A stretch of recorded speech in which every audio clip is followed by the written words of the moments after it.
Hello बच्चों, आप सब कैसे हैं? वेरी गुड, शाबाश। बच्चों, आज हम लोग human I and colourful world का हमारा 4th पीरियड है। आज का टॉपिक हम लोगों का होगा refraction through prism, refraction of light through prism की बात करेंगे। अच्छा टॉपिक है, इंटरेस्टेड टॉपिक है और एग्जाम पॉइंट ऑफ व्यू से भी बहुत इंपॉर्टेंट पॉइंट है। तो प्रिज्म है क्या? प्रिज्म एक कांच का टुकड़ा है, पीस ऑफ ग्लास, सिंपल। लेकिन उसका जो शेप होता है उसी शेप के ऊपर बेस्ड उसका रिफ्रैक्शन होता है। प्रिज्म में कुल मिलाकर के 6 सरफेस होते हैं। देखिए, जैसे मैंने बुक को पकड़ा, सामने से झोपड़ी जैसा दिख रहा है, सेम ऐसे प्रिज्म का भी होता है। एक सरफेस ये रेक्टेंगुलर इंक्लाइंड सरफेस, ये भी रेक्टेंगुलर इंक्लाइंड सरफेस, ये भी रेक्टेंगुलर इंक्लाइंड सरफेस। कैसे भी कर लो, ये 3 सरफेस बन रहे हैं, जो कि एक ये, एक इधर ये, एक ये नीचे ये। तीनों कैसे हैं? रेक्टेंगुलर, यानी 1 2 3 4 ऐसे सरफेस को बोलते हैं। 4 साइड वाले स्ट्रक्चर को रेक्टेंगुलर। और ये इंक्लाइंड है। इंक्लाइंड का मतलब नॉट द स्ट्रेट, जैसे फिसल पट्टी होती है उस तरह का स्लोप लिए हुए सरफेस है इंक्लाइंड सरफेस। इंक्लाइंड सरफेस, ये भी इंक्लाइंड है, ये भी इंक्लाइंड है, ये भी इंक्लाइंड सरफेस है। जो आपके सामने फ्रंट दिख रहा है ये, और एक इधर से ये, 2 ट्रायंगुलर सरफेस है। इसमें 2 ट्रायंगुलर सरफेस है। लेकिन अब ऐसे डायग्राम को हम लोग बोर्ड पे कैसे दिखाते हैं? इस तरह से ट्रायंगुलर वाला सरफेस शो करते हैं। तो प्रिज्म में हम लोग ये सरफेस दिखाते हैं, ये इस तरह का। और लाइट रेज हम लोग इधर से डाल रहे हैं, यानी इस सरफेस पे लाइट पड़ रही है और इस सरफेस से बाहर आ रही है। क्लियर? इसमें एंगल कितने बन रहे हैं? देखिए, 3 एंगल इधर हैं और 3 एंगल इधर हैं, टोटल 6 एंगल। इनको बोलते हैं एंगल ऑफ प्रिज्म। तब जानो। और ये सामने, ये जो सामने का जो सरफेस बन रहा है ये ट्रायंगुलर, कैसा है? ट्रायंगुलर। तो 2 ट्रायंगुलर सरफेस हैं, 3 रेक्टेंगुलर सरफेस हैं। तो बहुत सिंपल डिफाइन हो गई। Prism is a piece of glass. Prism is a piece of glass which have 3 rectangular inclined surface, 3 rectangular inclined surface and 2 triangular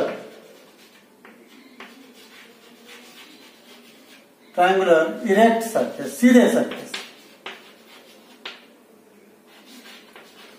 तो प्रिज्म क्या है बच्चों? Prism is a piece of glass, कांच का एक टुकड़ा है, विच है 3 रेक्टेंगुलर इंक्लाइंड सरफेस, जिसमें 3 जो है रेक्टेंगुलर माने 4 फेस वाला, और इंक्लाइंड मतलब तिरछा सरफेस होता है, एंड 2 ट्रायंगुलर इरेक्ट सरफेस, जो ट्रायंगुलर सरफेस हो इरेक्ट हैं। हम लोग प्रिज्म को देखेंगे, सामने से देखेंगे, ये उसका ट्रायंगुलर और इरेक्ट सरफेस आपको दिखाया गया। इसमें ये जो एंगल बन रहे हैं, मान लीजिए एंगल ए बी सी, ये कहलाएंगे angle of prism, angle of prism. तो 3 इधर सामने हो गए एंगल ऑफ प्रिज्म और 3 पीछे, टोटल कितने हो गए? 6 एंगल ऑफ प्रिज्म। और रेक्टेंगुलर सरफेस कितने हो गए? 3, और ट्रायंगुलर सरफेस 2। ये हो गया हमारे प्रिज्म का स्ट्रक्चर। अब इसमें देखते हैं रिफ्रैक्शन होता कैसे है। हम लोग अगर कोई लाइट रेज इसमें डालें, ऐसे इस तरह से लाइट रेज गई, this is the incident ray. कौन सी रे हो गई? Incident ray. इंसिडेंट रे क्या पहले पढ़ चुके हैं आप लोग, बता चुका हूं मैं। जो भी किसी सरफेस पे स्ट्राइक हो that is the incident ray. अब इस पॉइंट पे आप नॉर्मल ड्रॉ करिए। नॉर्मल देखिए, ये नॉर्मल ये जो रे जाना सीधा, इसको देखिए ऐसे है। इस रे का असली रास्ता ये है इंसिडेंट रे का, लेकिन इस रास्ते पर न जाकर के it will bend towards the normal. Normal की तरफ बेंड हो जाएगी, ये नॉर्मल, ये बेंड हो गई। अब जैसे ही सरफेस पे पड़ी यहां फिर नॉर्मल। इसको जाना सीधा देखिए, जाना सीधा ऐसा है, लेकिन सीधा नहीं जाएगी।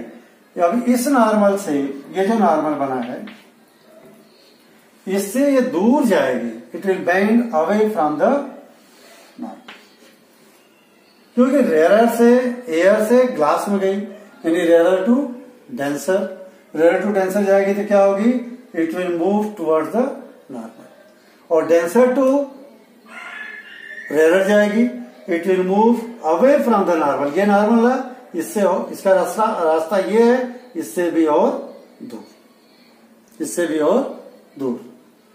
इसको ठीक से देख लो एक बार फिर से। लाइट रे ये जा रही थी, इसका रास्ता ये था, अपने रास्ते से किसके तरफ बेंड हो गई, टुवर्ड्स नॉर्मल। और जब इसको जाना था सीधा रास्ता ये था, अब अपने रास्ते से किधर चली गई, अवे फ्रॉम नॉर्मल। नॉर्मल ये रहा, ये नॉर्मल से भी दूर चली गई। अब ये जो रे बनी है, ये एंगल ऑफ इंसिडेंस आई, और ये जो रे बनी है, दिस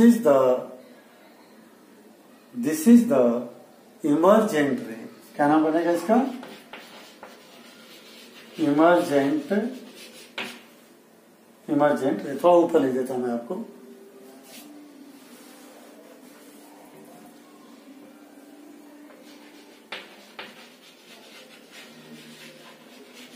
ये इमर्जेंट रे वही जो ग्लास स्लैब में थी, ग्लास स्लैब में भी देखा था आपने। जो इंसिडेंट रे रिफ्रैक्शन के बाद अपने पुराने मीडियम में आ जाए, इमर्ज हो जाए, दैट इज द इमर्जेंट रे। Incident ray which emerge in its original medium after refraction is called emergent रे। मैं डिफाइन लिखवा चुका हूं आपको फर्स्ट लाइट के लेसन में। लाइट का लेसन पढ़ लेंगे तो ही ह्यूमन आई का लेसन समझ में आएगा। अब यहां जो एंगल बन रहा है, angle between normal and emergent रे is called angle of emergence. ये क्या हो गया, एंगल ऑफ इमर्जेंस। अब यहां एक और एंगल बनेगा, जरा देखो। ये जो रे है इमर्जेंट रे, रियल में देखा जाए अगर इंसिडेंट रे की रास्ता ये है, तो ये अपने रास्ते से इतना ज्यादा डेविएट हो गई है, अपने रास्ते से। ये देखिए इसका रास्ता ये था, किसका, इंसिडेंट रे का, लेकिन कितना डेविएट हो गया, यानी विचलित हो गई अपने रास्ते से, इतने डिग्री डेविएट हो गई। तो ये जो एंगल बनेगा, इसको पीछे मैं एक्सटेंड करूं, ये एंगल, दिस एंगल, ये एंगल इतने डिग्री से ये इंसिडेंट रे डेविएट हो गई। इस एंगल को हम बोलेंगे एंगल ऑफ डेविएशन, डी से डिनोट करेंगे। इसका नाम होगा एंगल ऑफ डेविएशन। इसमें मेन जो है, आप देखो तीन चीजों को याद रखना है, angle of emergence, angle of deviation, और एंगल आई और एंगल ई इक्वल होंगे। एंगल ऑफ डेविएशन की डिफाइन, एंगल ऑफ प्रिज्म की डिफाइन, एंगल ऑफ इमर्जेंस की डिफाइन, एंगल ऑफ इमर्जेंस की डिफाइन पढ़ चुके हैं। एंगल बिटवीन इमर्जेंट रे and normal, angle between emergent रे and normal is called angle of emergency.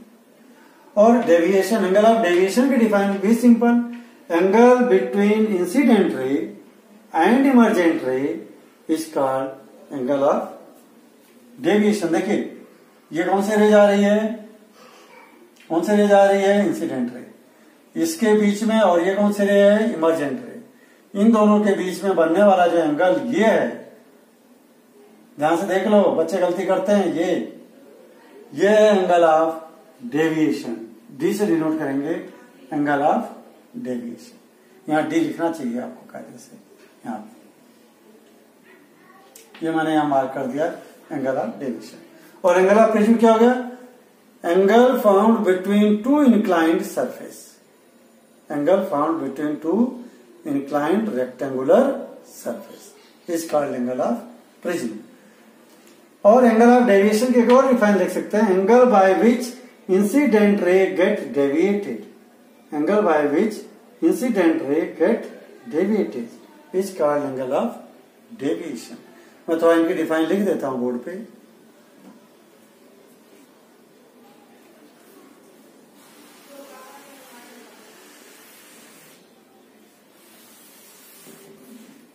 देखो पहले जो है इंपॉर्टेंट वो लिख रहा हूं, angle of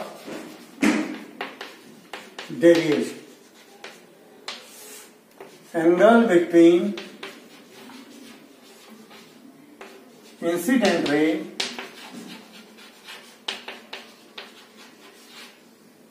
and emergent ray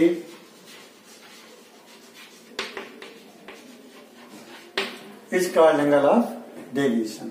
ये इंसिडेंट रे और ये डेविएशन एंगल इमर्जेंट रे, इन दोनों के बीच में बनने वाला एंगल एंगल ऑफ डेविएशन। ये डिफाइन और हो सकते हैं, angle by which incident ray get deviated, angle by which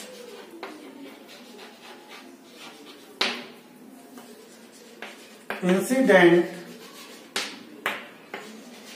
ray get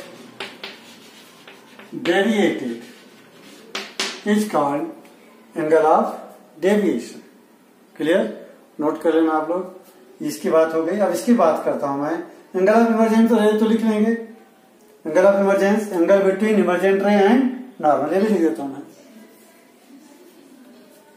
एक डिफाइन हो गई आपकी।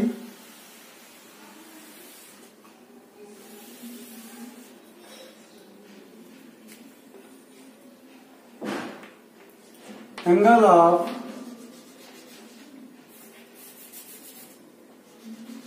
इमरजेंस,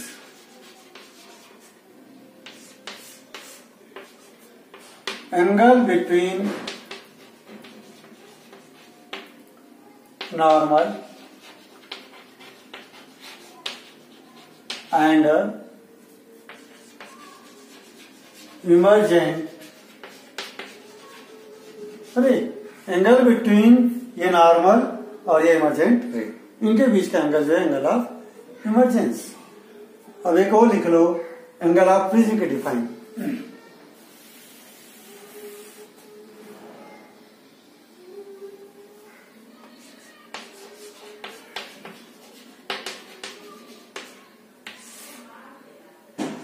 एंगल बिटवीन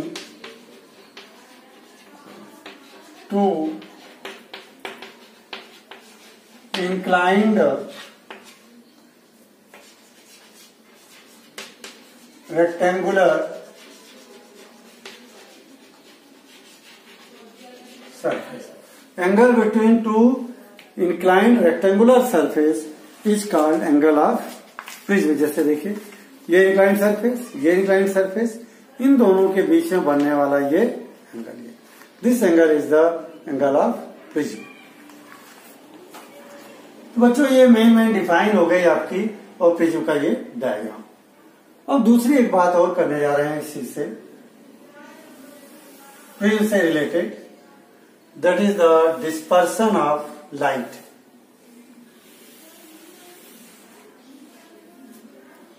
क्या है? Dispersion of light.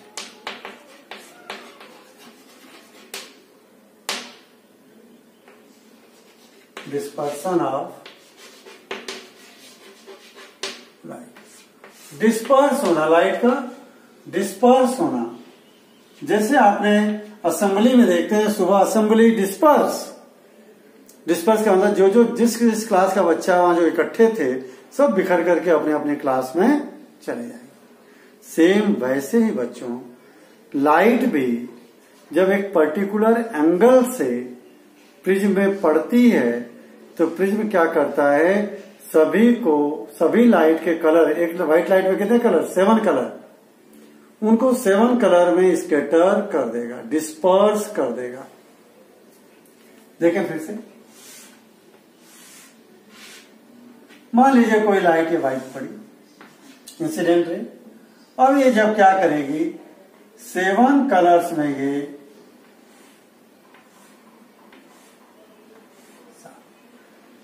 इस लाइट को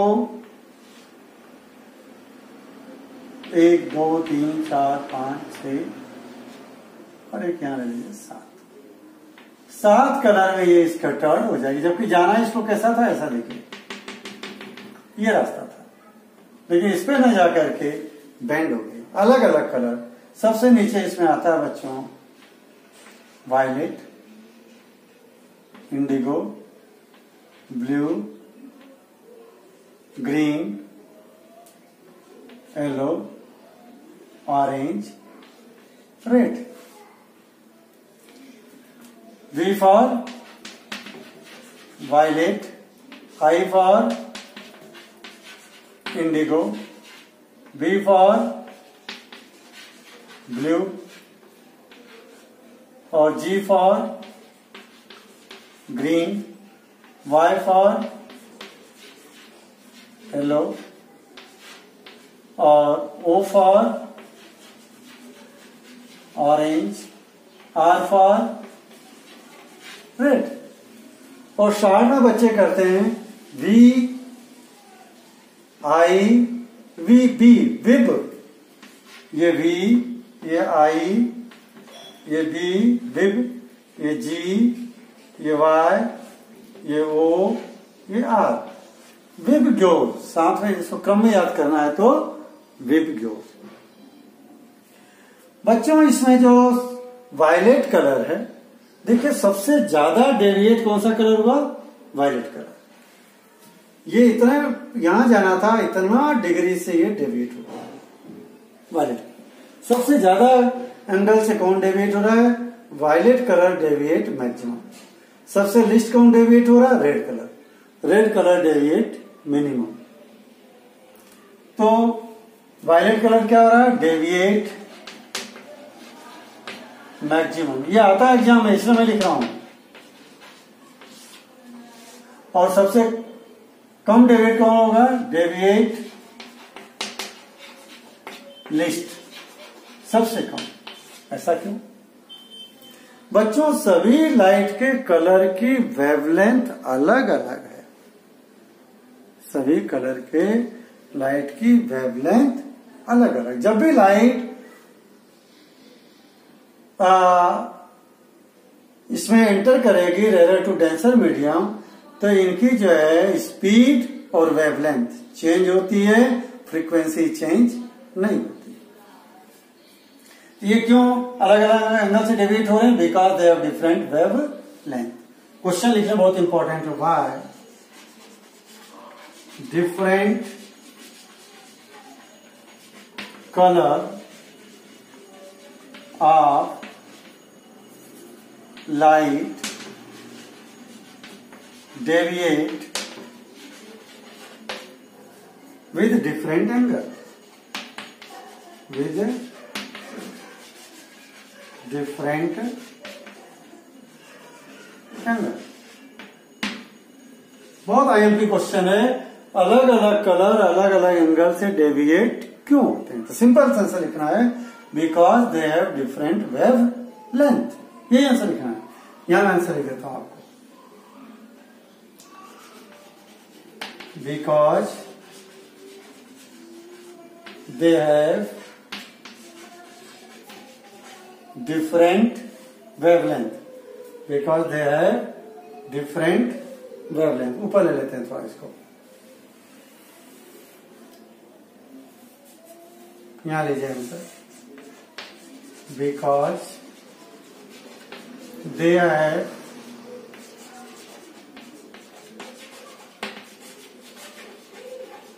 different wave। why different color of light deviated, deviated मतलब अपने रास्ते से अलग होना, deviated with different angles, अलग अलग एंगल से ये डेविएट क्यों, तो because they have different wave length. सबकी वेव लेंथ अलग अलग है, इसलिए डिफरेंट वेव लेंथ एंगल से डेविएट हो रहे हैं। बच्चों ये जो 7 कलर का बंच है, bunch of 7 colour of light is known as spectrum. इसको क्या कहेंगे हम लोग? स्पेक्ट्रम। अब देखिए 2 डिफाइन आ गई, तो डिस्पर्सन ऑफ लाइट डिफाइन करना आपको, और व्हाट इज स्पेक्ट्रम। पहले ये लिख लेते हैं, फिर दूसरी बात करते हैं। 2 डिफाइन कर लेते हैं, लिख लेते हैं, रब कर रहा हूं मैं इसको।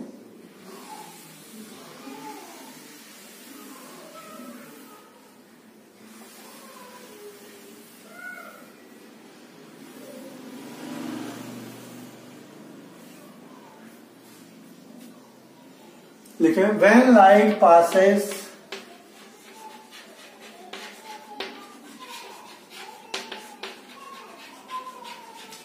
passes through transparent medium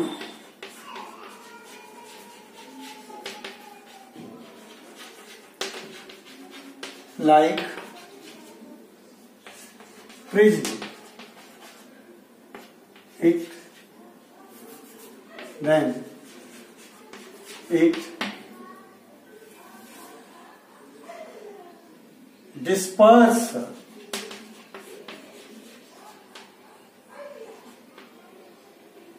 into 7 color.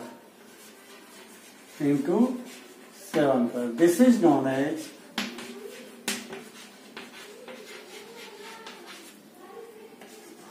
Dispersion of light. इसको क्या कहेंगे हम लोग? Dispersion of light. जब भी लाइट किसी ट्रांसपेरेंट मीडियम से पास होगी, जैसे कि प्रिज्म है, पानी की ड्रॉपलेट है, जैसे रेनबो बनती है, क्या होता है? लाइट की 7 कलर बिखर जाती है, वो भी डिस्पर्सन ऑफ लाइट। कई बार हम लोगों के पास में जो इस तरह के पेन होते हैं प्लास्टिक के, उनमें एक रेक्टेंगुलर सरफेस लगा रहता है, धूप में अगर ऐसे करते हैं तो उनमें भी लाइट स्कैटर्ड डिस्पर्स होती है। पहले आती थी डिश स्लाइड जिसको बोलते थे अपन, उसके प्लेट में भी लाइट अगर पड़ती थी 7 कलर में स्कैटर्ड हो जाती है।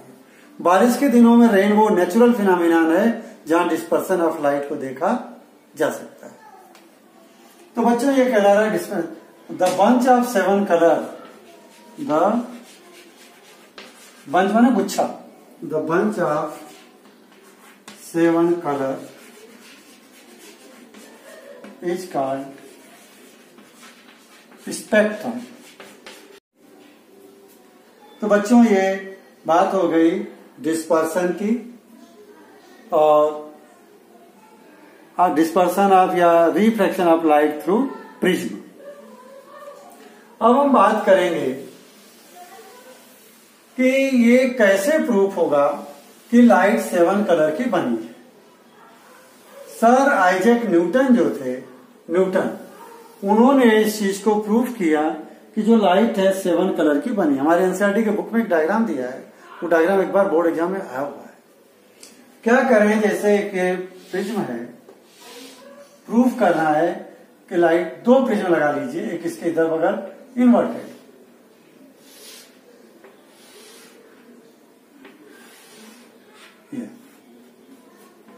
अब जो भी लाइट है यहां से गई 7 कलर में स्कैटर्ड हो गई, 3, 4, 5, 6, 7। जैसे अब इधर ये जाके पड़ेगी,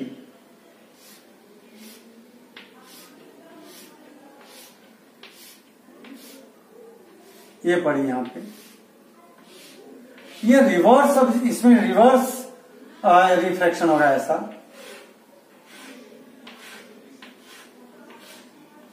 और यहां से लाइट पास होगी। थोड़ा इसको नीचे ले,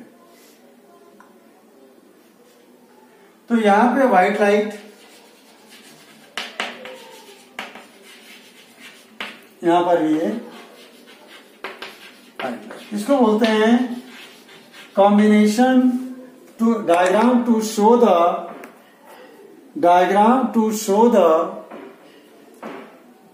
light is composed of 7 colour.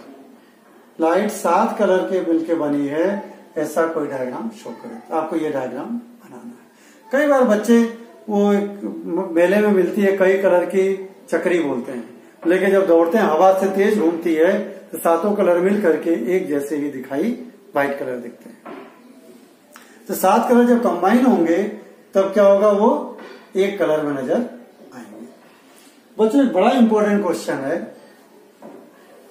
अब एमसीक्यू में एग्जाम में आया हुआ है कि जब लाइट प्रिज्म में से पास होगी तो उसका क्या क्या चेंज होगा। When light passes through a prism it's wavelength is changed and speed is changed but frequency is not changed. ये भी लिखना है। When light passes through a prism, its wavelength, speed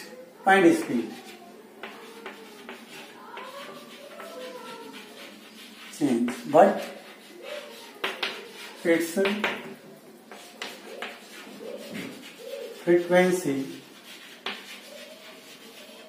does not change। ये question कई बार आया हुआ है, ये आपको थोड़ा दिमाग में रखना पड़ेगा। चलो बच्चों, एक छोटी सी फिनोमेना रह गई, इसी के ऊपर बात करने जा रहे हैं हम लोग। रेनबो। किसकी बात करेंगे?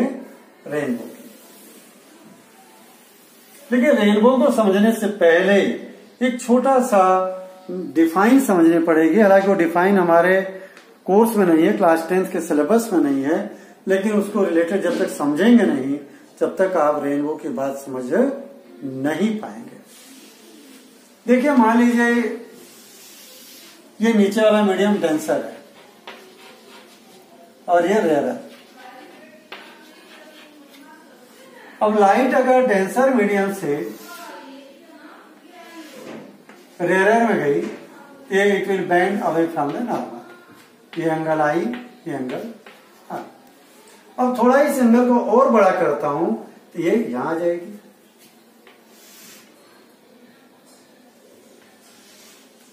ये आई बड़ा हो गया, तब ये इसके ऊपर से जाएगी। तो ये एंगल कितने डिग्री हो गया? 90 डिग्री। अब ये जो एंगल ऑफ इंसिडेंस है, this is known as critical angle. Angle of incidence for which angle of refraction becomes 90 degree is called critical angle. अब क्रिटिकल एंगल, इसका नाम रख देता हूं मैं क्रिटिकल एंगल। अब क्रिटिकल एंगल को थोड़ा सा भी बड़ा करते हैं, देखें, इसको और बड़ा कर लीजिए, ये ले लीजिए। अब क्या होगा, ये और इधर बेंड होगी, यानी light will return in the same medium. अब यहां पे नो रिफ्रैक्शन, यहां पे रिफ्रैक्शन नहीं हो रहा है, यहां पे क्या हो रहा है? रिफ्लेक्शन हो रहा है। ये एंगल आई, ये एंगल आई, तो इसको बोलेंगे टोटल इंटरनल रिफ्लेक्शन। क्या बोलेंगे? Total internal reflection. लाइट अपने ही मीडियम में वापस लौट के आ गई, इसी को बोलते हैं टोटल इंटरनल रिफ्लेक्शन। फिर से सुन लो।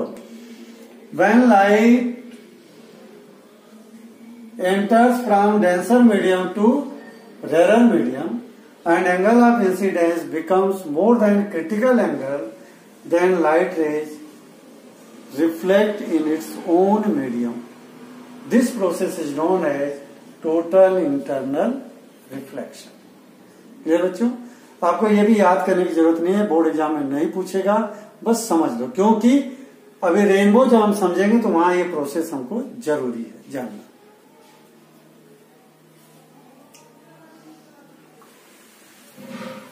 रेनबो को समझें। रेनबो में क्या होता है? Formation of rainbow.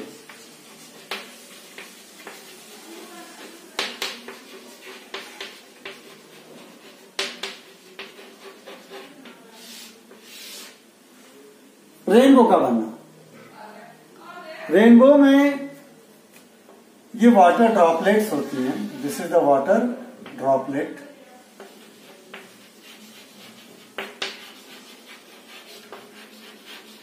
In rainy season in the atmosphere many water droplets are suspended in the atmosphere. Atmosphere में बहुत सारी वाटर ड्रॉपलेट जो है रेनी सीजन में सस्पेंड होती है। जब सन की लाइट इस पे पड़ती है बच्चों, ये सनलाइट,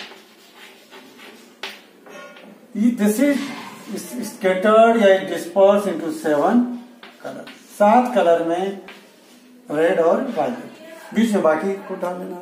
तो यहां क्या हो गया आपका डिस्पर्सन।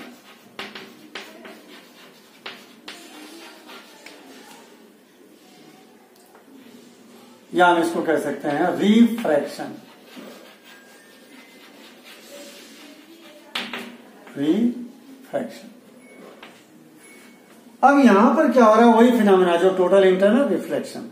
लाइट यहां पे जो है डेंसर पानी की बूंद है, इससे एयर में जाना है, denser to rarer, it will reflect in its own medium. यहां आगे लोग अब जाइए आपका rainbow.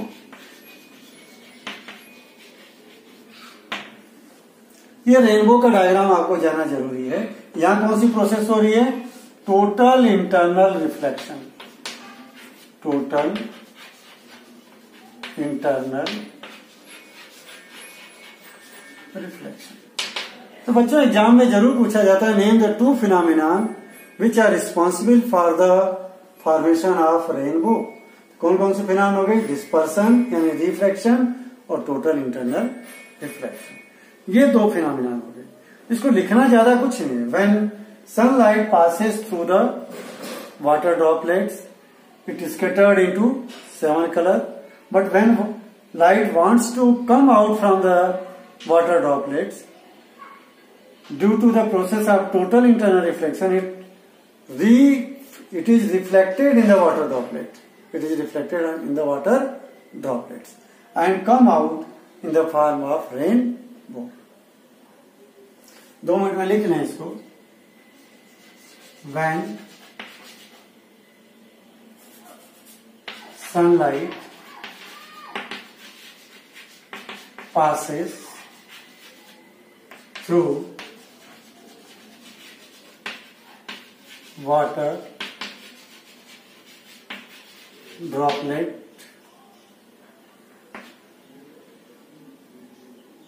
it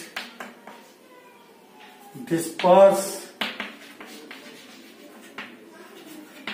into 7 color by refraction, 7 colour में डिस्पर्स हो जाएगी, किसके वजह से, रिफ्रैक्शन की वजह से। और when light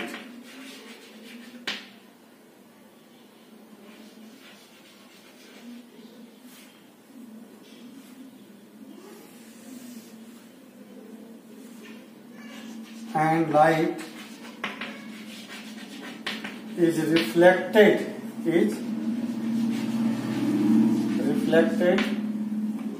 back in the water droplet by total internal reflection. Total internal reflection. थोड़ा सा इधर ले लेता हूं।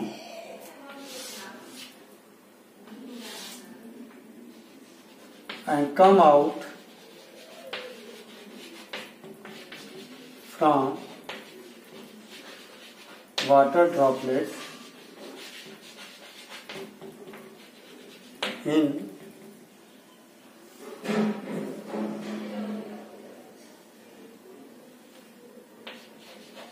form of rainbow. इसको मैं सुना देता हूं आपको। ये जो मैंने लिखा है, when sunlight passes through water droplet में से it disperse into 7 colour, 7 colour में डिस्पर्स हो गई। मैंने केवल रेड और वायलेट को दिखाया, बाकी बीच में कलर, ठीक। ड्यू टू रिफ्रैक्शन, रिफ्रैक्शन के वजह से। And light is reflected back, light जो वापस रिफ्लेक्ट बैक हो जा रही है in the water droplet by total internal reflection, TIR, total internal reflection, total internal reflection. And comes out, और कम्स आउट कहां से, वाटर ड्रॉपलेट से, comes out from water droplet in the form of rainbow, rainbow के form में बाहर आती है। तो बच्चों इसको मैं दोबारा ये लाइन ऊपर लिख देता हूं मैं यहां पे,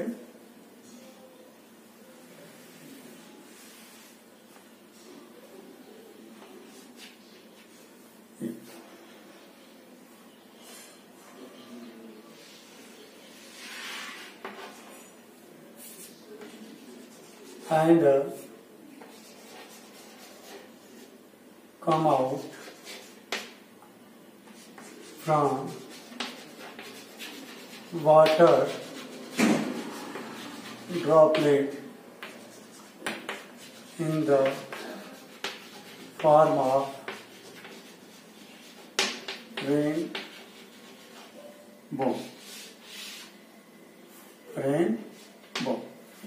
ये बात कंप्लीट हो गई हमारी। तो बच्चों इतना सा लिखना है, आपको ज्यादा नहीं लिखना है।